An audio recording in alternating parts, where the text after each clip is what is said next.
I need to talk about Nintendo because it's a love-hate relationship with them.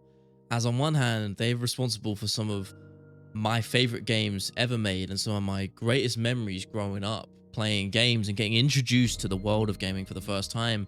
And on the other hand, I feel like they're a company that is just so set in their ways of old that they're almost falling behind the curve in terms of the culture of this industry that we live in right now. Because growing up, I feel like just like a lot of other people my age, I'm 23, but as I started to get into games and gain consciousness, the Wii was really prevalent in that period around 2006, right? And I was completely enamored within the world of like Wii Sports. They're simple games, Wii Sports and Wii Play. And weirdly enough, that I remember Call of Duty 3 on the Wii, I've mentioned on this channel before. But point is, these were some of my earliest introductions to gaming alongside the original Xbox. And what I loved about the Wii is, even as a kid, I realized it was a console and a sort of a philosophy around that console and the games within them that was designed for everyone, which is ironic because my point later on is going to dispute that theory entirely. But the Wii was a huge success as a result of that. It appealed to everyone from kids my age, around 5, 6, 4 to 6, right?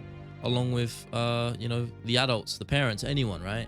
And I think the same can be said about the DS, which I have even more fonder memories with, so many just times sitting in the back of a car on a long journey, sitting on my DS playing Pokemon Diamond or Soul Silver, which were my first two entries into this series. And, the latter is easily my favorite. And I still go and play it on my phone as an emulator, even now to this day, right? I have such great memories, grinding my starter to level 100, beating the Elite Four and the champion, etc. And then, discovering there's a whole other region in Kanto, being able to go back to Kanto and fight a whole another 8 gym leaders. It's so many memories. I might do it on my own video on Soul Silver one of these days. Other stuff like Dragon Quest 9, same premise, grinding, just getting lost in these worlds and these experiences as a child. And the point I'm making is these games kind of shaped my love for this industry, from an early age. They're responsible for a big part of that, which is why it's so disheartening to see, in my opinion, as I'm older now, 23. I feel like I just have a different view on Nintendo's sort of philosophy towards releasing and publishing as a whole, because I think the games themselves are not the problem here. They might not be for me. I've gone back and I have a Switch. I've played Mario Odyssey. I've played Legend of Zelda Breath of the Wild, and while those experiences I enjoyed, they weren't exactly what I was looking for in a game, and that's totally fine. Everyone has their own sort of checklist on what they want from a game. It personally just not my kind of style.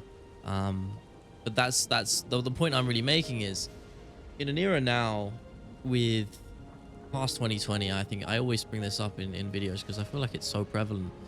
But we had COVID, right? And following that I feel like we've entered an era, particularly within gaming, within this context, where it's all so much about connection and sort of destroying the old era of console exclusivity, timed exclusive, etc., which dominated the thousands to the 2010s, and to be honest, even further back than that. But for so long throughout my teenage years, I was relegated to the fact that I was denied so many great experiences, particularly because I wasn't really a PlayStation guy. I had a PS3, but when the series generation following that with the Xbox One, PS4, I was on the Xbox and then PC afterwards. And Sony was always a staunch defender of the exclusivity sort of process, if you will. So many of their great experiences, Killzone Shadowfall on launch, Last of Us probably most infamously, Bloodborne as well, which is definitely probably the most infamous. I take that back. It's countless games, God of War another. And they were following that sort of philosophy for a long time, until in that post-COVID world where cross-save and cross-play sort of begun entering into the space more regularly, and it became a more accepted industry standard. Following on from that, Sony and Xbox vice versa have really sort of shook the hands, if you will, and allowed their releases to be released on other platforms. Sony perhaps to a lesser degree, but because they've put their titles now on PC for the first time and ported them over, I've got to experience so many incredible stuff in the last couple of years, like Uncharted 4, which I absolutely loved, or something like Days Gone, which I was getting into recently, and of course God of War 2018 and Ragnarok, which I absolutely love the stories of.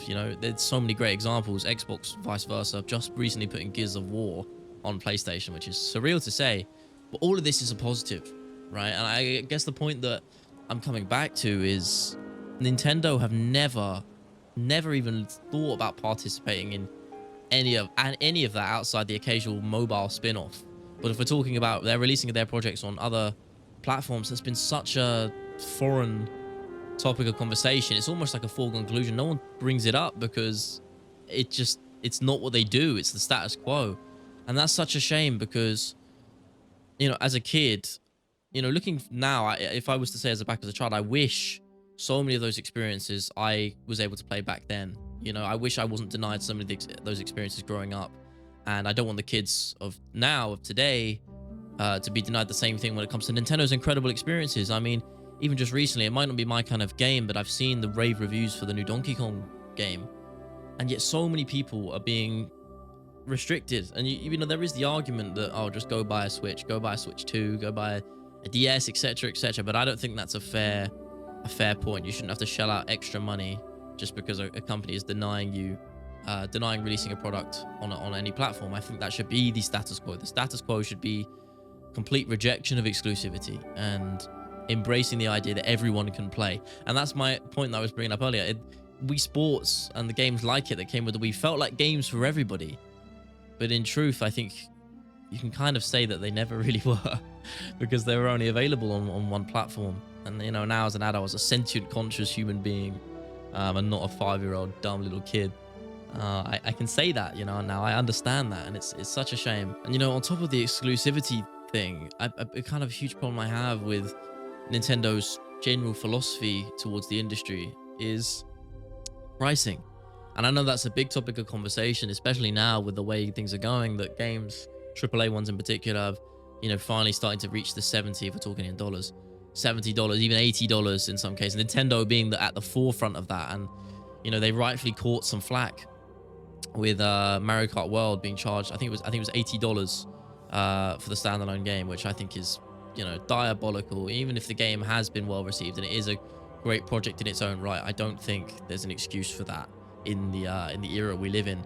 But the point on pricing I really wanted to touch on was, when I'm drawing back on my own experiences growing up, is something I always realized, a big part of my childhood and being able to access so many incredible games and experiences was trading in and buying pre-owned games from stores. In the UK, we have this place called CX, which was a shop where you could buy pre-owned games for cheap and trade in your old ones. And that was such an integral part of my childhood, being able to swap games once I'd finished and done my time with them and I wanted to play something new. It allowed me to not just be relegated to the classics, like the big ones like Call of Duty, FIFA, the general status quo of gaming, the big IPs, right? Trading in games and buying pre-owned ones allowed me to experience so many incredible games and niche titles that I never would have done because of the cost. And Nintendo was one I was never able to really buy pre-owned that very often because for some reason, and I don't know if this is on Nintendo or not, so maybe this point is mute, who knows, but I always would find that the prices of Nintendo games would never go down. And to be honest, this is representative of even their e-store, their e-shop, whichever one it's called, of their pricing for main titles now. It's very rare you'll get a sale on a Nintendo game, even one from years ago, where they actually go down a significant amount and you can get them for good value. Pokemon games are a very good example. In fact, they actually go up in price. I mentioned earlier about Soul Silver, as being my favorite Pokemon game of all time, for so many different reasons. I bought it when it came out, or rather it was bought for my however old self. But it came with like a little Pokeball step walker and this little box. And that now is somewhat of a collectible because it's been so scarce. It costs hundreds of pounds. And that might be a rare exception, but even then, the general status quo of the recent Pokemon titles like Scarlet and Violet, they're still in the £40 range, which I think is absurd.